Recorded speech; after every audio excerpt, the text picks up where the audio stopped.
Absolutely. Absolutely. And that was one thing, like I said, redefining what the Jones is or are, living frugally. I am a part of, there's this great girl that I follow, Coupon with Kayla, I think is what her is. Do you know her? Yeah. Yeah. I'm a big. I love her. And so she introduced me to all these different, so first of all, she introduced me to like this thing called Brick Seek, and then she introduced me to the freebie guy who's all about like these penny deals at Dollar General. And I'm just like, and first of all, I don't need any of this stuff. I don't need any of the things that they are like offering me for $1. But to know that there are resources out there to get what I want at a lower cost. So it's like, okay, Tessa, if you want to have a laptop, there's going to be a time of the year where laptops are on sale or whatever. And then also what I do with my clients, like I know where every dollar has a home. That is something from Dave Ramsey that we practice. I know where basically every single dollar is going from now until October, like for our own, and we're not even paying off debt anymore. And that's just because we fund our retirement funds. We have things coming up for the baby. And that was exactly how I had to work it out, even down to paying for a maternity shoot. I knew back in January when I first messaged a photographer who's a good friend of mine, I knew when I was going to be paying for that. So I had that in our July column. And that's a way more type A than I ever expect my clients to be ever. But it feels really good for me to know these are the things that I've got to put money, things for your car inspection, put that money away so that, for example, we recently got a bill for LegalZoom is what I use for our LLC. I use LegalZoom, and they said it was going to be $159, and they charged us $259. Before Phil and before getting into this mindset, that $100 would have put me out for a month. Okay. I mean, I would have had to pay on my American Express, and then things just trickle down. But now I live a life where I have a cushion and I'm able to, if I'm charged that, I mean, of course I'm going to fight them because it wasn't supposed to be that. But it doesn't affect me or my day-to-day life. I have so much more room in my brain to think about other things and do other things because money is not something that, it's on my mind in a different way now. It's on my mind in a different way. I understand that so well. Yeah, absolutely. I'm so glad. I really want to talk about something very, very exciting. You are so very pregnant. Oh, girl, I am. You're expecting, you can start going on labor right here on my. I really could. This is not a joke. Yes, yeah. We'll be 37 weeks on Monday. Oh my gosh. You mentioned it's a boy, right? Yeah. Yes. Do you have a name? We do. We're going to name him Blake. And then my maiden name was Adam. So we're going to name him Blake Adam. I love it. I love Blake. I love the name Blake. And I so want to see pics. You know this. Yes. We'll post them. We'll post them over Instagram with your pics. I wanted to ask you, of course, you've planned ahead. The baby's coming. There's going to be some massive changes, I would imagine, in your life and Phil's. Nevertheless, what some steps have you started working on, to make it easier, I guess, with your LLC? Yeah, like balancing the business and mom life. Right. So something that I am thankful for, and again, I'm only talking from my own lenses and my own experience. So I'm 34, having my first child.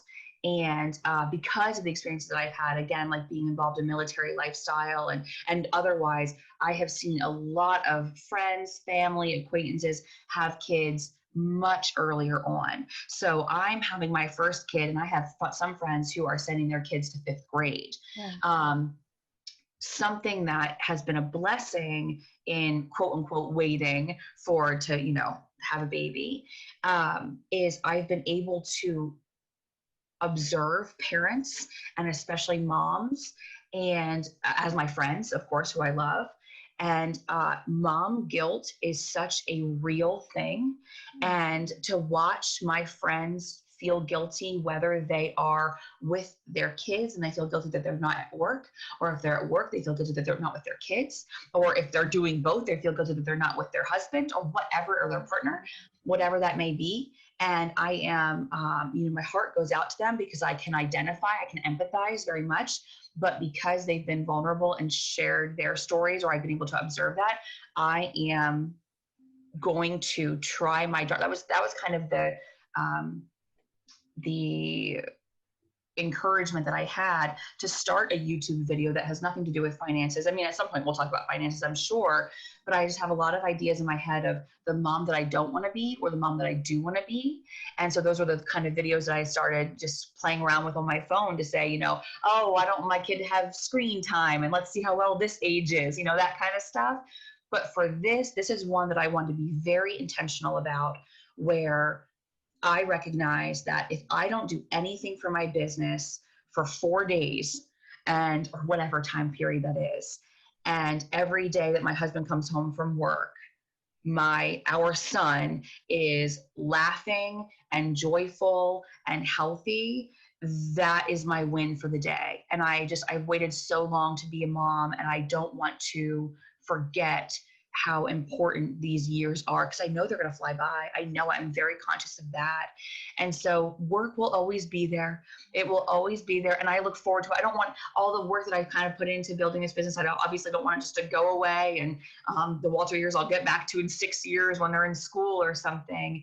But I have faith in myself and in my marriage that I'll be able to, I pray that I'll be able to say, I'm also a planner girl, so I will let Phil know, hey, this Saturday for 8 hours, I'm doing my work. Yeah, I'm doing my thing.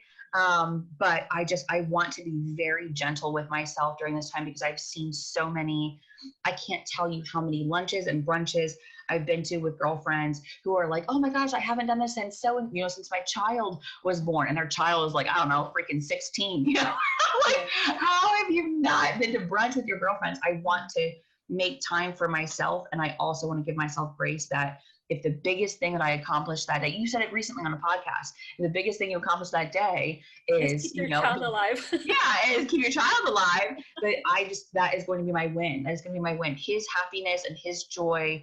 I want to take so much pride in that, because he also, after working with youth in foster care for as long as I have, I know how important this time is. And I know how important my role is in his life. So and I hope that, moms that are listening, I hope that they feel this to their core, and they understand, when your child is smiling at you, like, that is your boss saying, good job.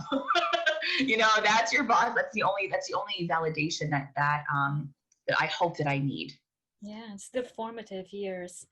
Their brains, their minds are going to be shaped by your household, and it can make or break. I mean, we all know, and therapists more than anyone, we all know. Before we go, I want to invite you straight out to come back in a few months. Show us baby Blake, but also tell us how you're doing, how the Walter years are going and thriving, and give us, an update on your recent newly mom life and how you plan around all of that, because that's also important for our listeners, right? Absolutely. Yeah, absolutely. That's the whole idea of the YouTube channel that I was thinking about, is like, how well is this going to age? So I'm sitting here saying, like, oh, I'm going to give myself grace and watch in like 5 months. My hair is going to be crazy. There's going to be no makeup. I'm like, girl, there's no grace. There's no grace. Tonic at 8 a.m. Exactly. Lord be with me. Yeah, we'll see. We'll see how well it ages. Regardless, I'll still love you. I'll still want you on. You're good. And tonic and all. I appreciate that. Thank you so much. Of course. This was such a pleasure. Go have your baby. God, I hope so, man. I was keeping my fingers crossed. I was like, Blake, please stay in there. I mean, could you imagine that email?